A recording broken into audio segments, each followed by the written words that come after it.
अस्सलामु अलैकुम वरहमतुल्लाहि वबरकातुह।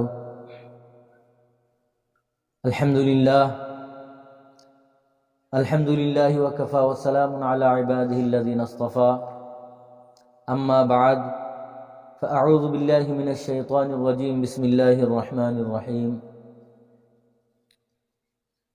इन्नद-दीन इंदल्लाहिल इस्लाम। सदक़ल्लाहुल अज़ीम।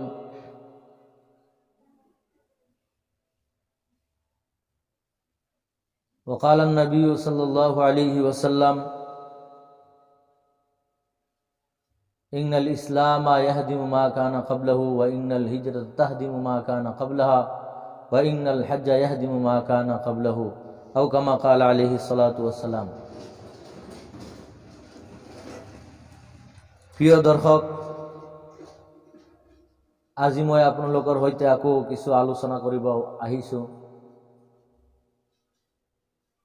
আৰু আলোচনাৰ মূল বিষয়টো হৈছে যে আজি কিছু সংখ্যক সাম্প্ৰদায়িক মানুহে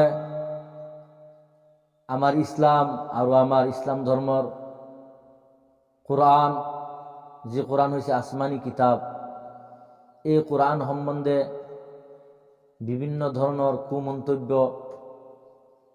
বিভিন্ন ধৰণৰ অপপ্ৰচাৰ ইত্যাদি কৰি আছে।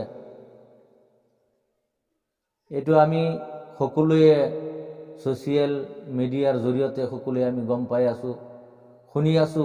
শুনি আজি আমাৰ কাণ ভৰি গৈছে। যিয়ে নহওক, মই আজি এই আলোচনাটো কৰিব আহিছোঁ বিশেষকৈ যে এনে বিভিন্ন ধৰ্মৰ মানুহে এনে বিভিন্ন ধৰণৰ কুমন্তব্য আমাৰ ইছলাম আৰু মুছলমান সম্প্ৰদায়ৰ বিষয়ে কিয় কৰে। যেনে আমাৰ এই ওচৰৰে এজন সত্যৰঞ্জন বৰা নামৰ মানুহ এজনে কেতিয়াবা আমাৰ ইছলামক, কেতিয়াবা আকৌ আল্লাহ ৰব্বুল আলমিনৰ পবিত্ৰ কালাম কোৰআনে পাকক, আকৌ কেতিয়াবা আল্লাহ ৰব্বুল আলমিনৰ প্ৰিয় হাবিব জনাবে মুহাম্মদুৰ ৰাসূলুল্লাহ সাল্লাল্লাহু আলাইহি ওয়াসাল্লাম সম্বন্ধে বিভিন্ন ধৰণৰ কটু মন্তব্য, ইছলাম আৰু মুছলমান সম্প্ৰদায়ৰ অন্তৰত দুখ লগা কথা ইত্যাদি কয়। ইয়াৰ কাৰণ কি? কিয় তেওঁলোকে তেনেকুৱা কয় আৰু এই কোৱাৰ সাহস তেওঁলোকক কোনে দিলে? এই সম্বন্ধে আজি আপোনালোকৰ সন্মুখত কিছু কথা আলোচনা কৰিব আহিছোঁ। বন্ধুসকল, আমি সকলোৱে জানো যে আমি ইছলাম আৰু মুছলমান সম্প্ৰদায়ৰ মানুহ, আৰু আল্লাহ ৰাব্বুল আলামিন পবিত্ৰ কালামত কোৰআনে আজিমত ঘোষণা কৰিছে ইন্নাদ-দীন ইনদাল্লাহিল ইছলাম। এই পৃথিৱীত যিমান ধৰ্ম, যিমান মযহব আছে, সকলো আল্লাহ ৰাব্বুল আলামিনৰ ওচৰত গ্ৰহণযোগ্য আৰু পছন্দনীয় ধৰ্ম হৈছে ইছলাম। আল্লাহ ৰাব্বুল আলামিন এই গোটেই পৃথিৱীখন সৃষ্টিকৰ্তা, এই গোটেই পৃথিৱীখন তেওঁৰ পৰিচালিত নিজাম অনুযায়ী চলে। গতিকে তেওঁৰ পছন্দনীয় এটা মযহব, এটা ধৰ্মক পালনকৰ্তাসকলক মানুহে কিয় সমালোচনা কৰিব পাৰিব? কেনেকৈ সমালোচনা কৰিব পাৰিব? এই সম্বন্ধে আমি সকলোৱে চিন্তা কৰিব লাগিব। আজি চাওক, বিশেষকৈ আমাৰ ইছলাম ধৰ্মৰ যুৱ সমাজ আৰু বিশেষকৈ ইছলাম ধৰ্মাৱলম্বী এইসকল লোক যিসকলে বিভিন্ন ধৰণৰ অপকৰ্মত লিপ্ত হৈ আছে, তেওঁলোকৰ সম্বন্ধে খাছ মই আজি কথা ক'ব ওলাইছোঁ। যে চাওক, আজি আমি যিসকলে আমাৰ যুৱ চামেই হওক বা আমাৰ বৃদ্ধ চামেই হওক বা আমাৰ মুছলমান সম্প্ৰদায় যি পৰ্যায়ৰ মানুহেই নহওক কিয়, আমি যদি কোনো বেয়া কাম বা গুনাৰ কামত লিপ্ত হৈ আছোঁ, আপোনালোকে সঁচাকৈ আৰু সঠিককৈ চিন্তা কৰি কওকচোন, আমাক কেতিয়াবা ধৰ্মই আমাক শিকাইছেনে এইবিলাক? আমি যদি চিন্তা কৰোঁ, নিজৰ বুকুত হাত দি যদি আমি সকলোৱে চিন্তা কৰোঁ যে আমাক চুৰি কৰাটো কেতিয়াও আমাক ধৰ্মই শিকোৱা নাই, কোৰআনতে আমাক কেতিয়াও শিক্ষা দিয়া নাই যে আনৰ বস্তু চুৰি কৰিব লাগে, কোৰআনেতো আমাক কেতিয়াও এইটো শিক্ষা দিয়া নাই যে আমি মদ্যপান কৰিব লাগে, নিচাযুক্ত বস্তুৰ লগত আমি জড়িত হ'ব লাগে, কোৰআনেতো আমাক কেতিয়াও শিক্ষা দিয়া নাই, ধৰ্মইতো আমাক কেতিয়াও শিক্ষা দিয়া নাই। কিন্তু আমি আজি যুৱচাম বা বিভিন্ন পৰ্যায়ৰ আমাৰ ইছলাম ধৰ্মী লোকসকলে এইবিলাক কাম কাজত কিয় ব্যস্ত হৈ আছোঁ? এই আমি ব্যস্ত হৈ থকাৰ কাৰণে যিবিলাক শিক্ষা আমাৰ কোৰআনে দিয়া নাই, যিবিলাক শিক্ষা আমাৰ নবীয়ে যিবিলাক আদৰ্শ আমাক শিকাই থৈ যোৱা নাই, এইবিলাক আদৰ্শ আমি নিজৰ মাজত কৰি লৈছোঁ, যাৰ কাৰণে যি কাৰণে বেলেগ ধৰ্মৰ মানুহে বা তেনেকুৱা বেলেগ বিবেকৰ মানুহে, যিবিলাক সাম্প্ৰদায়িক বিবেকৰ মানুহে, তেওঁলোকে আমাৰ ইছলাম ধৰ্মক, আমাৰ কোৰাণক বিভিন্ন ধৰণৰ কঠোৰ মন্তব্য কৰাৰ সাহস পাইছে। আজি চাওক, আমি যদি কোৰাণৰ শিক্ষাৰ মাজত যদি আমি নিজক যদি আমি শিক্ষিত কৰিব পাৰিলোহেঁতেন, নবী কৰীম সাল্লাল্লাহু আলাইহি ওয়াসাল্লাম সাহাবা একৰাম ৰিজৱানুল্লাহি আলাইহিম আজমাইনক যি আদৰ্শ শিক্ষা দি থৈ গৈছিল, সেই উক্ত আদৰ্শত যদি আমিও জড়িত থাকিলোহেঁতেন, সাহাবাসকলৰ নিচিনা যদি আমি চৰিত্ৰ বনোৱাহেঁতেন, সাহাবাসকলৰ নিচিনা যদি আমি উঠা বহা চলা ফিৰা ইত্যাদি আমি নিজৰ কৰি লোৱাহেঁতেন, তেতিয়াহ'লে আজি সত্যৰঞ্জন কোন? সত্যৰঞ্জনৰ ধৰণে এনেকুৱা এজন অকৃতকাৰ্য মানুহে আমাৰ ইছলাম আৰু কোৰাণ সম্বন্ধে কথা ক'বলৈ কেতিয়াও সাহস নাপালে।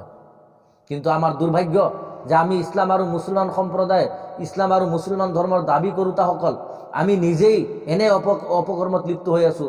এই নিজে অপকৰ্মত লিপ্ত হৈ এই সত্যৰঞ্জন বৰাৰ দৰে এনেকুৱা অমানসিকতা বিবেকধাৰক মানুহক আমি ইছলাম আৰু কোৰাণ আৰু আমাৰ নবী কৰীম সাল্লাল্লাহু আলাইহি ওয়াসাল্লাম সম্বন্ধে কঠোৰ মন্তব্য কৰাৰ আমি সুবিধা আৰু চান্স দিছোঁ। সন্মানীয় দৰ্শক, আমি সকলোৱে ভালকৈ চিন্তা কৰোঁ। আজি সত্যৰঞ্জন বৰাই আমাৰ নবীক বেয়া কোৱা নাই, আমি নিজে কৈ আছোঁ। কিয়নো এই কথা কোৱাৰ সুযোগটো আমি নিজেই দিছোঁ। ইছলাম আৰু মুছলিম সম্প্ৰদায়ৰ মানুহে আমি নিজেই কৰি দিছোঁ। আজি সত্যৰঞ্জনৰ দৰে এজন নগণ্য এজন মানুহে আজি আমাৰ নবী কৰীম সাল্লাল্লাহু আলাইহি ওয়াসাল্লামক কঠোৰ মন্তব্য কৰাৰ সাহস কোনে দিছে? আজি আপুনি আৰু মই দিছোঁ। আজি আমি ইছলাম ধৰ্মৰ মানুহে, ইছলামৰ লগত জড়িত মানুহ, নিজকে মুছলমান বুলি পৰিচয় দিয়া লোকেহে এই সত্যৰঞ্জনক আমি তেনেকুৱা কথা কোৱাৰ সাহস দিছোঁ আৰু এইটো আমি তেওঁলোকক সুযোগ দিছোঁ। আমি যদি সঠিকভাৱে ইছলাম আৰু কোৰাণৰ ৰীতি নীতি নিয়ম মতে আমি যদি চলিলোহেঁতেন, তেতিয়াহ'লে সত্যৰঞ্জনে কেতিয়াও চান্স নাপালে। কিয়নো যিজন নবী আল্লাহ ৰাব্বুল আলামিনে ঘোষণা কৰিছে তেওঁ হৈছে মোৰ হাবিব, আখিৰি নবী, যি নবীৰ গোটেই আৰবত যেতিয়া নবী পাক সাল্লাল্লাহু আলাইহি ওয়াসাল্লাম যেতিয়া তেওঁ বিদ্যমান আছিল, তেতিয়া তেওঁ গোটেই আৰবৰ মানুহে, মক্কাৰ মানুহে, গোটেই আৰবৰ মানুহে তেওঁক মানে ভাল লকব দিছিল, তেওঁক আমিন বুলি কৈছিল, তেওঁক সাদিক বুলি কৈছিল। অৰ্থাৎ এই মুহাম্মদ সাল্লাল্লাহু আলাইহি ওয়াসাল্লামৰ দৰে সত্যবাদী মানুহ তেতিয়া পৃথিৱীত নাছিল। ঠিক তেনেদৰে হযৰত মুহাম্মদ মুস্তাফা সাল্লাল্লাহু আলাইহি ওয়াসাল্লামৰ দৰে আমানতদাৰ মানুহ পৃথিৱীত নাছিল। কিন্তু আজি সেই মুহাম্মদ সাল্লাল্লাহু আলাইহি ওয়াসাল্লামৰ ওপৰত এনে কথা সত্যৰঞ্জনে ক'ব সাহস পাইছে, যিবোৰ কথা আমি কাণে শুনিব নোৱাৰোঁ। প্ৰিয় দৰ্শক, আজি চাওক, আমি এইবিলাক কথা কোৱাৰ সুযোগ আৰু সুবিধা আমি নিজেই ইছলাম আৰু মুছলমান সম্প্ৰদায়ৰ লোকে দিছোঁ। কিয়নো আমি মুছলমান সম্প্ৰদায়ৰ মানুহক ইছলামে আৰু কোৰাণে তেওঁলোকক কেতিয়াও নিচাৰ শিক্ষা দিয়া নাই, নিচাযুক্ত দ্ৰব্যৰ ব্যৱহাৰ বা এইবিলাক বিজনেছৰ কেতিয়াও শিক্ষা দিয়া নাই, মিছা কথা কোৱাৰ পাৰ্মিশ্যন দিয়া নাই। কিন্তু আমি মিছা কথা কৈ এনেকুৱা পৃথিৱীৰ মানুহৰ আগত এনেকুৱা আমি ছবি এটা দাঙি ধৰিছোঁ, যাৰ কাৰণে সত্যৰঞ্জনে বিভিন্ন ধৰণৰ কথা সেই ক'বলৈ সুবিধা পাইছে। আজি চাওক, সত্যৰঞ্জনৰ দৰে আৰু বহুতো মানুহ আছে যিসকলে আমাৰ ইছলাম আৰু মুছলমান বিৰোধী বিভিন্ন ধৰণৰ কথা কৈ থাকে। এইবিলাক আমি সত্যৰঞ্জন আৰু এই মানুহক, যিসকল আমাৰ ইছলাম আৰু মুছলিমসকলক বিভিন্ন ধৰণৰ কথা কয়, তেওঁলোকৰ ওপৰত আমি দুখটো ঝাপি দিলে নহ'ব, বৰঞ্চ ইয়াৰ মাজত আমাৰো কমি আছে। আজি যদি আমি নবী কৰীম সাল্লাল্লাহু আলাইহি ওয়াসাল্লামৰ আদৰ্শ অনুযায়ী আমি চলিলোহেঁতেন, তেতিয়াহ'লে চাওক, এজন নবী আছিল, অকল মুহাম্মদুৰ ৰাছূলুল্লাহ সাল্লাল্লাহু আলাইহি ওয়াসাল্লাম, তেওঁই পৃথিৱীত আল্লাহ ৰাব্বুল আলামিনৰ প্ৰেৰিত দূত আৰু ৰাছূল আছিল, আৰু তেওঁই এই ইছলামৰ দাৱাত দিছিল আৰু কলিমাৰ তেওঁই অকলেই দাৱাত দিছিল। কিন্তু এই গোটেই আৰব তেওঁৰ দুশ্মন হোৱাৰ পিছতো তেওঁৰ যেতিয়া আদৰ্শ দেখিছিল, তেওঁৰ আচাৰ ব্যৱহাৰ দেখিছিল, গোটেই আৰববাসীয়ে তেওঁৰ শিক্ষা দেখিছিল, তেওঁৰ উঠা বহা চলা ফিৰা কথা কোৱা লেনদেন গোটেইবোৰ বস্তুবিলাক দেখি আকৃষ্ট হৈ মানুহ আচৰিত হৈ আৰু পাগলৰ নিচিনা হৈ মানুহবিলাক আহি পেলাই ইছলাম ধৰ্মত দীক্ষিত হৈছিল।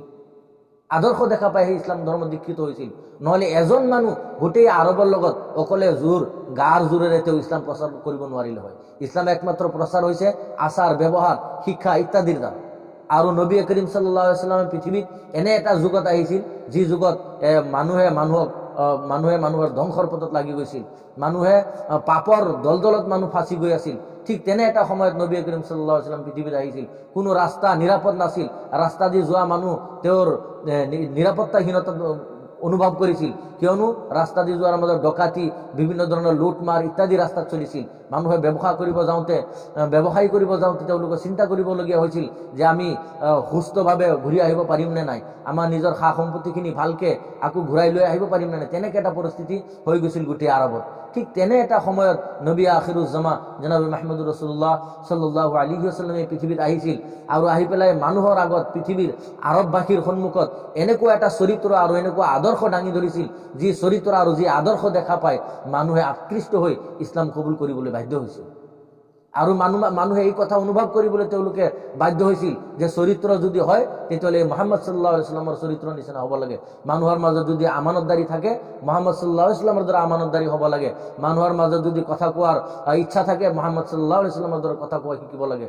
এই ইত্যাদি বস্তুবোৰ যি শিক্ষা নবী কৰীম সাল্লাল্লাহু আলাইহি ওয়াসাল্লামে সাহাবায়ে কেৰাম ৰিজৱানুল্লাহি আলাইহিম আজমাইন সকলক দি গৈছিল, আৰু সাহাবাসকলৰ জৰিয়তে গোটেই আনেৱালা পৃথিৱীৰ কিয়ামত পৰ্যন্ত আনেৱালা উম্মতক যি আদৰ্শ আৰু শিক্ষা দি গৈছিল, এই উক্ত শিক্ষা যদি আমি আজিও অটল থকাহেঁতেন তেতিয়াহ'লে সত্যৰঞ্জন কোন, তেওঁ সত্যৰঞ্জনৰ নিচিনা হাজাৰটা সত্যৰঞ্জন হ'লেও নিজে আকৃষ্ট হৈ এই ইছলাম ধৰ্মত আহিব লাগিলে হয়, তেওঁ আৰু ইছলাম ধৰ্মৰ বিৰুদ্ধে বিভিন্ন ধৰণৰ কুমন্তব্য কৰাৰ সাহস নাপালে হয়। প্ৰিয় দৰ্শক, যিয়ে নহওক, আজি আমি সত্যৰঞ্জনক সকলোৱে বিভিন্ন ধৰণৰ বেয়া কথা কওঁ, বেয়া গালি পাৰোঁ, কিন্তু এইটো আমি কোনেও চিন্তা নকৰোঁ যে সত্যৰঞ্জনক এই সাহসটো দিছে কোনে। যিদৰে সত্যৰঞ্জনে ইছলাম আৰু নবী আৰু কোৰআন এইবিলাকৰ বিৰুদ্ধে কথা কৈ সি জগৰীয়া হৈ আছে, ঠিক এনেদৰে আমি তাক কোৱাৰ সুবিধা দি পেলাই আমি নিজেও জগৰীয়া হৈ আছোঁ। আমি মুছলিম সম্প্ৰদায়ৰ মানুহসকলেও আমি জগৰীয়া হৈ আছোঁ। গতিকে আমি আজিও যদি ভাল হৈ যাওঁ, আজিও যদি আমি কোৰআনৰ আদৰ্শ নিজৰ মাজত লৈ আহোঁ, আজিও যদি আমি নবীৰ শিক্ষা বিচাৰি নবীৰ শিক্ষা, নবীৰ আদৰ্শ দি নিজে যদি আদৰ্শৱান হৈ যাওঁ, তেতিয়াহ'লে নিশ্চয় এই সত্যৰঞ্জন বৰাও আমাৰ ওচৰত ক্ষমাৰ প্ৰাৰ্থী হ'ব লাগিব। আৰু সত্যৰঞ্জন বৰাৰ দৰে এনেকুৱা মানসিকতাৰ যিসকল ব্যক্তি আছে তেওঁলোকে নিজেই ভাবিবলৈ বাধ্য হ'ব যেনে মই যি কথাটো কৈ আছোঁ এইটো আৰু ইছলাম আৰু মুছলমানৰ শিক্ষা আৰু তেওঁলোকৰ চলাফিৰা বিলকুল মিল নাই, তেওঁ নিজেই বন্ধ কৰিব লাগে তেনেকুৱা কথা। যিয়ে নহওক, সন্মানীয় দৰ্শক, আজি মই আমাৰ ইছলাম আৰু মুছলমান সম্প্ৰদায়ৰ লোকসকলক এটা পৰামৰ্শ আগবঢ়াম যে আমি সত্যৰঞ্জন বৰাক এনেই গালি গোলাজ আৰু তেওঁক বিভিন্ন ধৰণৰ কটু মন্তব্য, তেওঁৰ নিচিনা তেওঁ নিজৰ মুখটো বেয়া কৰি নিজৰ পৰিচয় দি আছে, আৰু আমি কিয় তেওঁক গালি পাৰি আমি কিয় নিজৰ চৰিত্ৰটো বেয়া বুলি দাঙি ধৰিম? আমাৰ বেয়া চৰিত্ৰটো আমি কিয় দাঙি ধৰিম? আমি যদি ভাল, আমাৰ চৰিত্ৰটো নবী পাক সাল্লাল্লাহু আলাইহি ওয়াসাল্লামে কেতিয়াও এইটো শিক্ষা দিয়া নাই যে বেলেগক গালি পাৰা। ইছলামৰ শিক্ষা হৈছে যে অন্যক গালি দিয়াটো এইটো কবিৰা গুণা, ডাঙৰ গুণা, কবিৰা গুণা বুলি কোৱা হৈছে। আৰু কবিৰা গুণা তওবাবিহীন ক্ষমা নহয়। যিয়ে নহওক, আমি আনক কিয় গালি দিম? আমি যিটো দুখ আৰু যিটো অপপ্ৰচাৰ আমাৰ মাজত চলি আছে, যিটো কুশিক্ষা, ইছলামিক শিক্ষা নহয়, কোৰানিক শিক্ষা নহয়, এনেকুৱা কুশিক্ষা আমি প্ৰচলিত কৰি আছোঁ, আমাৰ দ্বাৰা তেনেকুৱা প্ৰকাশ পাই আছে, যাৰ কাৰণে সত্যৰঞ্জনে কোৱাৰ সাহস পাইছে। আজি যদি আমি ইছলামিক শিক্ষা লৈ আহোঁ, তেতিয়া মানুহে ক'ব যে নাই, সত্যৰঞ্জনে যি কৈছে এইটোতো ইছলামিক শিক্ষা নহয়, এইটোতো কোৰাণৰ শিক্ষা নহয়, এইটোতো নবীৰ আদৰ্শ নহয়। গতিকে মানুহে ভাবিবলৈ বাধ্য হ'ব। সেইকাৰণে মই নিজকেও আৰু সকলো ইছলাম আৰু মুছলিম সম্প্ৰদায়ৰ মানুহক মই এইটোৱে মেছেজ দিব বিচাৰোঁ যে আমি যাতে সকলোৱে কোৰাণী আৰু নবীৰ আদৰ্শৰে নিজক আদৰ্শৱান বনাব চেষ্টা কৰোঁ, আৰু ইছলামিক শিক্ষা যে আমাৰ মাজত নাই, যিবিলাক কুপ্ৰথা আমাৰ মাজত চলি আছে, এইবিলাক যাতে আমি বন্ধ কৰোঁ। আৰু বন্ধ কৰাৰ লগে লগে চাব ইনশাআল্লাহ, আল্লাহ ৰাব্বুল আলামিনে পবিত্ৰ কালামত ঘোষণা কৰিছে যে ইন্না দ্বীন ইনদাল্লাহিল ইছলাম, নিশ্চয় আল্লাহ ৰাব্বুল আলামিনৰ ওচৰত গ্ৰহণযোগ্য ধৰ্ম হৈছে ইছলাম ধৰ্ম। আল্লাহৰ ওচৰত যি ধৰ্ম গ্ৰহণযোগ্য, সেই ধৰ্ম মান্যৱালাসকলক কোনে গালি দিয়াৰ ক্ষমতা আছে? কোনে বেয়া কোৱাৰ ক্ষমতা আছে? ক্ষমতা নাই। কিন্তু আমি আমাৰ শিক্ষাটোকে এৰি দিছোঁ। আমি নিজৰ ব্যক্তিগত মতে আমি বিভিন্ন ধৰণৰ কুসংস্কাৰ, যিবিলাক কুসংস্কাৰ পৃথিৱীৰ পৰা আঁতৰাবলৈ নবী আখিৰুজ্জামা সাল্লাল্লাহু আলাইহি ওয়াসাল্লাম পৃথিৱীত আহিছে, আৰু যিবিলাক কুপ্ৰথা, এই পৃথিৱীৰ কুসংস্কাৰ পৃথিৱীৰ পৰা খেদি থৈ তেওঁ গৈছে, পৃথিৱীৰ সমাজৰ পৰা এনেকুৱা কুসংস্কাৰ দূৰ কৰি তেওঁ পৃথিৱীৰ পৰা বিদায় লৈ গৈছে। তেওঁ বিদায় লৈ যোৱাৰ পাছত আমি উম্মতে আকৌ কি কৰিছোঁ? সেই পুৰণি কুপ্ৰথা আৰু কুসংস্কাৰ আৰু কুশিক্ষা ইত্যাদিত আমি লিপ্ত হৈ পৰিছোঁ। এতিয়া সত্যৰঞ্জন কোন? সত্যৰঞ্জনৰ দ্বাৰা বহুত মানুহে আমাক ক'ব বেয়া, গতিকে আমি নিজে ভাল হৈ যাওঁ, ইনশাআল্লাহ সত্যৰঞ্জনে কেতিয়াও আমাক সাহস নাপাব। এইটো নাভাবিব যে সত্যৰঞ্জনক আমি কিবা বেয়া ক'লে আমি ভাল হৈ যাম, নহয়, আমি নিজে ভাল হ'ব লাগিব। নিজে ভাল হ'লে সত্যৰঞ্জনে কেতিয়াও এনেকুৱা কুমন্তব্য কৰাৰ আৰু ইছলাম আৰু কোৰআন সম্বন্ধে কোৱাৰ কি অধিকাৰ আছে, কেতিয়াও ক'ব নোৱাৰিব। কিন্তু আমি আমাৰ শিক্ষাটো আৰু আমাৰ আদৰ্শটো সঁচাকৈ কোৰআন আৰু নবীৰ আদৰ্শৰ লগত আমি মিলাই যদি চলোঁ, নিশ্চয় কোনো পৃথিৱীৰ কোনো ক্ষমতা কোনো শক্তিৰেও সাহস নহ'ব যে ইছলাম আৰু মুছলমানসকলক কিবা বেয়া মন্তব্য কৰোঁ। যিয়ে নহওক, যিখিনি কথা মই আপোনালোকৰ সন্মুখত ৰাখিছোঁ, আশা কৰোঁ সকলোৱে উক্ত বিষয়টোত চিন্তা কৰিব আৰু আমি নিজেই আৰু নিজৰ মাতাহাতত যিসকল লোক থাকে, যেনে মই মোৰ পৰিয়ালৰ ল'ৰা ছোৱালী ইত্যাদি সকলোকে আমি যাতে এই কুপ্ৰথা আৰু বিভিন্ন ধৰণৰ অসংস্কাৰিক কাম কাজ, অসামাজিক কাম কাজ ইত্যাদিৰ পৰা নিজে বচাই ৰখাৰ চেষ্টা কৰোঁ, কিয়নো ইছলামে এইটো শিক্ষা দিয়া নাই।